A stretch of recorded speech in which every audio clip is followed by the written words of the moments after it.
안녕하십니까. 텐트커피 위철원입니다. 오늘은 로스팅 강좌인데 핸드드립에 대한 강의를 하도록 하겠습니다. 구독자의 요청이 있어서 핸드드립을 찍게 됐습니다. 제가 예전에 홍대에서 로트커피라는 로스터리 카페 그리고 핸드드립 전문점을 한 경험이 있기 때문에 그때 받았던 그런 경험과 그런 것들을 조금 나누도록 하겠습니다. 당시에 제가 사용했던 드리퍼는 요즘에는 이제 잘 사용을 안 하는데요. 칼리타, 멜리타, 이렇게 본막 이 정도로 사용을 많이 했고요. 그 다음에 하리오라든지 고노도 가끔은 사용을 했습니다. 그래서 레시피는 어떻게 했냐면 14g을 써서 1인분 기준 14g을 써서 이제 180ml를 내리거나 아니면 150ml를 내리거나 이런 식으로 했습니다. 그러니까 쭉 한번 들어보시기 바랍니다. 어떤 식으로 해서 변천사가 됐는지. 칼리타를 사용하게 된 이유는 칼리타는 가장 그 당시에 대중적인 거죠. 회사 규모로 보면 하리오하고 칼리타하고는 너무 비교가 안 될 만큼 굉장히 차이가 많이 나지만 여전히 칼리타는 어떤 구멍 3개에 있는 이 칼리타는 여전히 어떤 국민 드리퍼였어요. 그 당시에는. 지금도 많이 사용을 하죠. 마트 가면 이런 게 있고. 칼리타를 사용을 해서 드립을 했습니다. 그리고 멜리타가 있죠. 이게 그러니까 어떻게 보면 이게 원형이죠. 이게 처음 나온 드리퍼고 이게 원형이고 이게 이제 칼리타가 다음에 나온 건데 차이가 있으면 구멍의 크기가 좀 하나고 있고 구멍 크기도 작고 하나고 구멍이 3개죠. 예. 그래서 이런 형태로 이제 많은 이제 복제품들이 나왔는데 이건 이거는 재팬이네요. 예, 이건 재팬 일본에서 나왔네요. 이거는 드리퍼는 일본에서 나오고 서버가 카리오가 타일랜드에 나온가? 그건 하여튼 확인해 보겠습니다. 별 중요한 거 아니기 때문에. 어쨌든 왜 이렇게 핸드드립이 어떻게 변해왔고 어떤 의미가 있는지 그런 내용들에 대해서 설명하도록 하겠습니다. 그리고 좀 단순화시키는 게 좋을 것 같아요. 왜냐하면 너무 많은 정보들이 있기 때문에 내릴 때 혼란스러운 게 있고요. 자, 그래서 14g에서 180ml, 150ml, 본막도 150ml 이렇게 사용을 했는데 왜 이렇게 됐냐면 왜 14g이라고 그때 정해져 있었냐면 당시에 이제 드리퍼를 사게 되면 속에 들어가 있는 멜리타 드리퍼를 사게 되면 속에 들어가 있는 스푼이 있죠. 10스푼이 이겁니다. 이렇게 생겼죠. 이렇게. 그죠? 그래서 본막 이렇게 됐죠. 네, 이게 7g이에요.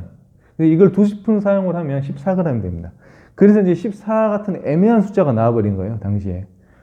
그래서 180ml, 150ml. 이걸 좀 단순하게 해서, 그러니까, 당시에는 이걸 지키려고 너무너무 노력을 많이 했던 것 같아요. 그러니까 이런 것도 있습니다, 여러분.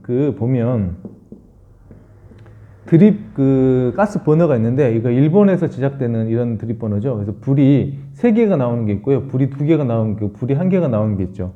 그래서 여기 큰 이렇게 지금도 핸드드립 일본 핸드드립 아니면 고려대학교 보헤미안 가면 이런 드리퍼들 이런 주전자들이 다 있죠.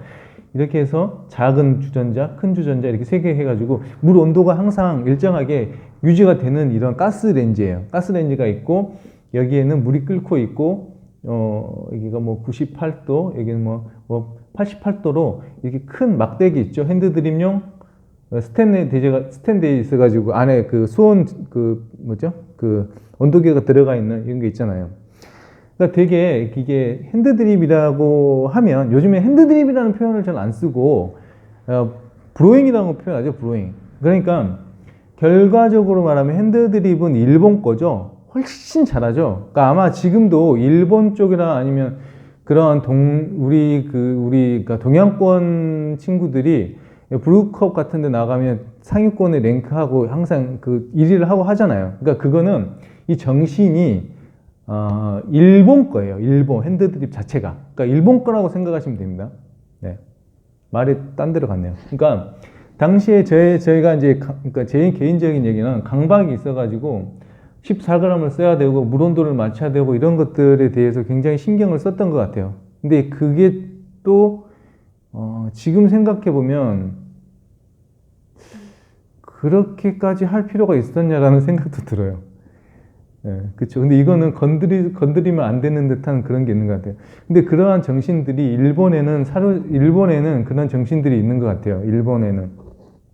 그래서 일본에 가보면 커피의 자기만의 세계에서 자기만의 어떤 철학을 자기만의 공간에서 손님을 받고 이런 서비스 마인드보다는 자기만의 세계에 빠지는 일본의 이제 커피인들이 많이 있지 않습니까? 그러니까 어떤 일본 문화적으로 접근을 해봐야 되는 필요가 있는 것 같아요. 그래서 저는 그 당시에는 이러한 도구를 사용을 해서 14g, 180 이런 식으로 본막을 했습니다. 그래서 칼리타 같은 경우에는 코스타리카 또 이거는 왈리타는 과테말라, 본막은 브라질. 본막과 웰리타의 차이는 본막이 약간 더 커요. 구멍이 한 개짜리인데 구멍이 약간 커요. 그 구멍의 크기는 그 블루보틀 보면 요즘에 나오죠. 블루보틀 드리퍼는 어떻게 생겼나요? 블루보틀 드리퍼는 여기 블루보틀 너무 디자인이 안 이쁘지 않습니까? 근데 사람들이 왜 좋아하는지 모르겠어요. 그, 네. 어쨌든. 죄송합니다. 네. 그래서 블루보틀 같은 경우에는 밑에 동그랗죠? 이게 동그란데 구멍이 이제 하나가 뚫려 있죠? 하나가 뚫려 있죠? 예. 그래서 블루보틀 드리퍼 같은 경우에는 이 드리퍼의 크기가 약간 본막이랑 좀 비슷합니다. 예. 그래서 본막으로는 브라질이나 콜롬비아를 내리고요. 멜리타로는 뭐 가끔 케냐도 내렸고, 뭐 이런 식으로 코스타리카, 에티오피아 같은 경우에는 그 칼리타로 내렸습니다. 그래서 여기 좀 굵게 내리고, 적게 내리고, 이거는 사이에 내리고 이런 식으로 내렸던 것 같아요. 그래서 물 온도도 얘는 뭐 멜리타 같은 경우에는 물 온도를 조금 뜨겁게 해서 96도에서 95도, 이거는 88도, 이것도 94도, 뭐 이런 식으로 해가지고 내렸던 것 같아요. 네.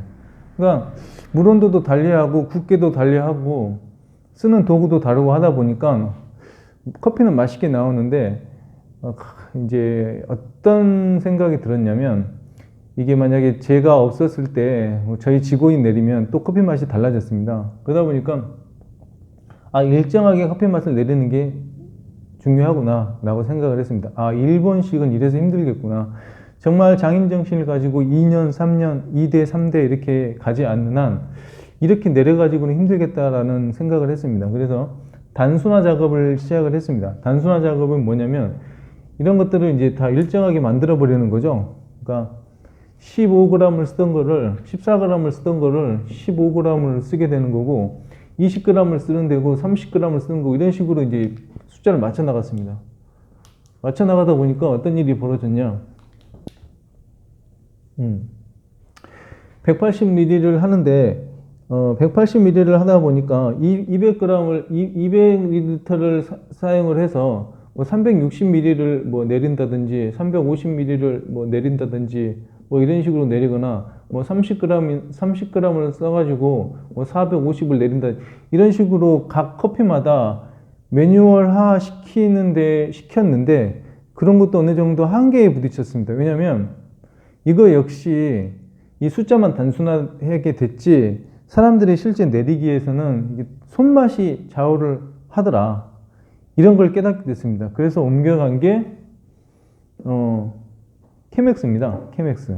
그래서 그 당시에 인텔리전시아가 굉장히 핫했는데 인텔리전시아 영상이 막 케맥스 관련된 영상이 막 올라오고 그랬어요. 지금도 인텔리전시아가 케맥스랑 하리오를 쓰는 것 같은데 하리오로 바뀌었나? 하여튼 어쨌든 그러니까 어떤 거냐면 커피에 접근하는 게 미국 애들은 또 미국, 일본 비교가 나오는데 미국 애들은 어떻게 매뉴얼화 시키고 어떻게 균일한 제품, 균일한 커피가 계속 나오는가에 대한 고민들을 하기 시작을 한 거죠. 이렇게 하면 힘들겠다 생각이 들어가지고 그렇게 한 거죠. 그렇게 된 겁니다. 그렇게 돼가지고 이제 하리오가 등장을 하고 그 다음에 이러한 그 케맥스가 등장을 합니다. 근데 하리오 같은 경우에는 하리오와 본막의 차이에 대해서도 잠깐 얘기를 할게요. 그러니까 하리오 본막의 차이는 이제 리브가 이제 위에부터 형성이 되어 있는 게 하리오고요. 위에 리브가 없어요. 그렇죠? 네.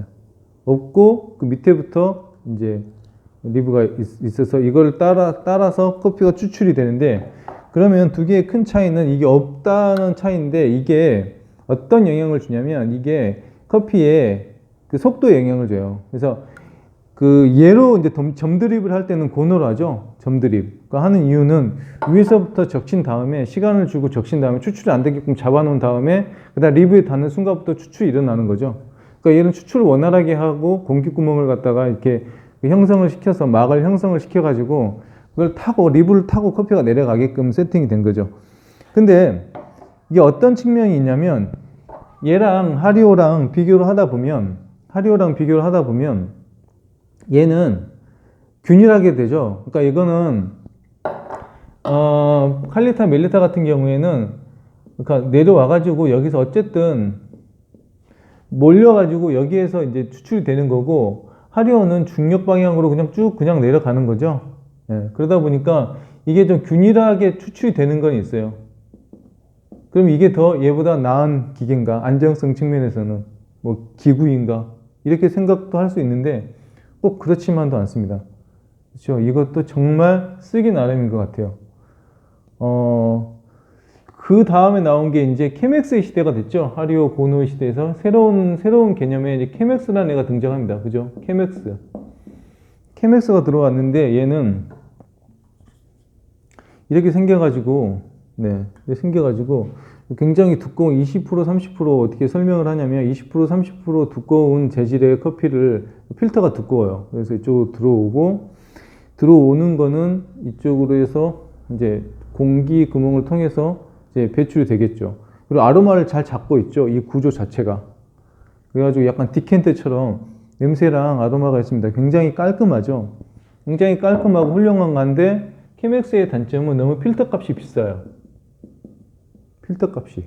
그러니까 필터가 굉장히 두껍고 커피 머드랑 뭐 이런 지방을 잘 잡아내는데 또 단점이 너무 깨끗하죠. 지방 성분이 없고 너무 깨끗하니까 장점이 되게 단점이 될 수 있는 거예요. 균일한 측면에서는, 균일성에 대해서는 얘네들이 나은데 어떤 커피의 복잡성과 다양성, 캐릭터를 갖다가 주려고 하면 얘네들이 낫습니다. 훨씬 낫죠. 그러면 우리는 용도에 맞게끔 다양한 커피를 만들어 봐야 되는데 어떻게 해야 될까요? 고민을 했습니다. 고민을 하다 보니까 이걸 다 사용하면 됩니다. 커피에 맞게끔. 그러면 어떻게 해야 될까요? 네. 이런 것들을 다 지워버리도록 하겠습니다. 다 지우고, 저는 그렇게 생각을 합니다. 이 커피를 어떻게 맛있는 추출을 할 것인가, 맛있는 핸드드립을 만들어낼 것인가는 드러내는 거, 감추는 거, 그리고 끊는 것. 또 뭐가 있을까요? 네 번째, 대화하는 거. 대화, 이해하는 거. 사실은 오랫동안 생각해서 한 게 아니라 방금 생각한 겁니다. 죄송합니다. 네. 아니, 이런 개념들은 항상 머릿속에 있긴 해요. 근데 이제 정리가 안 됐다가 지금 이제 생각하는 건데, 좀 오늘 제 태도가 좀 불순한가요? 죄송합니다. 자, 드러내는 거는 좋은 맛만 드러내는 거죠. 나쁜 맛을 감추는 거고, 끊는 것. 약간 일맥상통한 것 같습니다. 그리고 이해하는 거.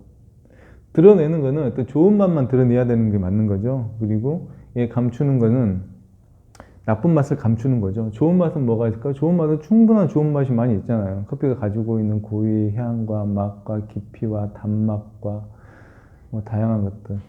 감춰야 될 것은 어떤 맛이 있을까요? 지나치게 쓴맛이라든지 편중된 맛이라든지 약간 우디한 맛이라든지 약간 불쾌한 맛, 뭐 이런 것들 많이 있잖아요. 감춰야 되는 것들. 끊는 것은 어떤 것일까요? 끊는 거는 이제 감추는 것하고 연결되어 있는 거죠. 내가 어느 정도까지 커피를 추출을 하다가 이제 없애버리는 거죠. 추출을 없애는 거. 그리고 대화하고 이해하는 법. 이건데, 이제 커피를 느끼는 거죠. 느끼는 거고 커피의 상태를 이해하는 거죠. 예를 갖다가. 근데 이러한 매뉴얼화 하다 보니까 어떤 게 있냐면 커피가 그러니까 매뉴얼이라는 게 그거예요. 사실은 맥도날드에서 뒤집으면 되는 거죠. 뒤집으면 되는 거죠. 그죠? 뒤집으면 되는 건데, 그 고기를 뒤집으면 되는 거죠. 고기 뒤집게끔 해주는 세팅은 누가 하나요? 본사에서 하는 거구나. 그 매니저가 하거나 아니면 누가 하겠죠. 그 관리하는 사람이 하겠죠. 레시피를 만드는 사람이 하겠죠. 그러다 보면 이제 맥도날드에서는 거기에 맞게끔 탁탁 이렇게 고기도 뒤집고 이렇게 싸기만 하면 되는 건데, 그러한 것들을 만들기 위해서는 그거를 만드는 사람의 어떠한 뭐라고 해야 되나? 매뉴얼이 있어야겠는 거죠. 그죠? 오늘 왜 이렇게 힘들죠? 죄송합니다, 여러분. 그래서 다시 마음을 가다듬고 다시 수업을 하겠습니다. 드러내야 되는 것들은 어떤 좋은 맛들을 드러내야 하고 감춰야 되는 건데, 아까처럼 그렇게 매뉴얼화 하다 보니까 매뉴얼화 하기까지 많은 게 필요해요. 그러니까 매뉴얼화 할 수 있는 콩 상태가 있는 거고, 물 온도가 있는 거고, 그 다음에 이제 매뉴얼이 되는 건데, 콩의 종류와 상태가 너무 많고, 또 일반 소비자가 콩 상태와 그런 것들을 다 구분해서 거기에 맞게끔 세팅하기가 힘들어요. 그래서 매뉴얼화 한다고 해도 그게 실제로 적용해서 해보면 그렇게 되지가 않아요. 거기에 문제가 있는 거야. 그러니까 어떻게 보면 그 매뉴얼이라는 것도 굉장히 맹점이 있는 거예요. 그 매뉴얼이 다 적용이 되는 게 아니야. 그 매뉴얼은 인텔리전시아라는 그 샵에, 아니면 바하커피에 있는 그 샵의 매뉴얼이 되는 거예요. 어떤 가게의 매뉴얼. 예전에 루트커피 했던 루트커피의 매뉴얼이 되는 거예요. 그러니까 일당의 매뉴얼을 알려준다고 해도 그게 의미가 없다는 생각이 들기 시작한 겁니다. 그래서 어느 순간부터는. 그래서 이러한 고민들에 대해서 이제 생각을 멈추고, 그건 있어요. 어느 정도 그 가이드라인이 있죠. 그거보다 어떻게 하면 더 실수 없는 커피를, 아니면 더 맛있는 커피를 만들까라고 고민을 하다가 이런 것들을 생각하게 됩니다. 그래서 드러내야 되는 거는 드러나는 부분이 있어요. 드러나는 부분이 어디냐면 2분 30초까지가 드러나는 어떤 절대적인 시간치가 있는 것 같아요. 절대적인 시간치. 그리고 여기를 넘어가 버리면 이 감추고 싶은 부분들이 나와요. 그러니까 이게 지나치게 짧은 1분에서 이거 추출이 다 된다거나, 정상적인 추출을 했을 때 2인분, 그죠? 정해주죠. 220g을, 40g을 써서 500ml를 내린다는 250ml 2개, 40g을 써서 500ml를 내린다는 기준 하에 2분 30초는 드러나는 거고, 그러니까 절대적으로 시간치가 있는 거예요. 로스팅처럼. 이 정도는 해줘야 맛이 드러난다. 감추는 것들은 1분이거나 막 예를 들어서 5분에 내린다. 감추고 싶은 것들이 드러나 버리는 거죠. 끊는 거는 뭐냐면 이게 제일 중요합니다. 그러니까 사람들이 저 같은 실수를 하게 되는 거예요. 어떠한 그 외부로부터 받아왔던, 아니면 자기가 실제로 경험해서 느꼈던 것, 어떻던 거 간에 그 툴대로 계속 따라가려는 게 있어요. 그냥 뭐라고 해야 되죠? 매너리즘 같이 그냥 그대로 옛날에 했던 걸 그냥 따라하려는 경향이 있어요. 그 때문에 막 시간을 맞추고 온도를 맞추다 보면 그거는 필요하죠. 그거는 왜 필요하냐? 매장에서 일정한 맛을 내기는 필요한데, 일반 소비자들이라든지 아니면 로스팅을 하는 사람도 그냥 테스트를 할 때 그렇게까지가 필요가 없다는 거예요. 기본적인 것만 주어지면 필요가 없는 거죠. 그러니까 가장 많이 하는 쉽게 하는 실수가 너무 지나치게 짧거나 아니면 지나치게 길거나 이런 부분이 나타나는 거고, 또 하나는 거는 내 매뉴얼은 무조건 몇 번을 추출을 하고 1차를 추출을 하고 2차를 추출하고 이런 식으로 해서 나는 2분 30초에 나는 이걸 완성을 시킬 거야 하면서 막 내리는 거죠. 내리다 보면 커피가 물을 잘 먹고 추출이 되는 커피가 있는 반면에 어떤 커피는 잘 안 되는 케이스가 있어요. 그 원인에 대해서는 물의 농도, 물이 산성이냐, 그러니까 pH 농도, 이게 뭐 수돗물이냐, 지하수냐, 이런 부분들, 아니면 글라인더가 어떤가, 글라인더가 이렇게 막 팍팍팍 치는 어떤 그런 식으로 되는 글라인더인가, 아니면 뭐 미분이 많이 나오는 글라인더인가, 아니면 뭐 이런 식으로 글라인더 날이 오래됐거나 뭐 이런 식으로 변수는 너무너무 많아요. 그 변수를 다 맞출 수가 없어. 그러니까 설비가 좋으면 그 변수에 맞아 들어가는데 콩의 어떤 상태 이런 것 따라서 너무 많아요. 그래서 실수가 뭐냐면 2분 30초에 나는 죽어도 23분 내려 하다 보니까 끊을 때 그냥 끊어버려야 되는 게 안 되는 거예요. 그러니까 추출을 하다가 색깔이 보잖아요. 이게 서버가 있고 이제 드리퍼가 있고 서버가 있으면 추출이 칼리터가 뭐 내려올 거 아닙니까? 응? 내려올 거 아니에요. 그러면 여기가 추출이 되다가 물 색깔이 어느 순간에 계속 보이잖아요. 물 색깔이 보이다가 물 색깔이 연해졌어.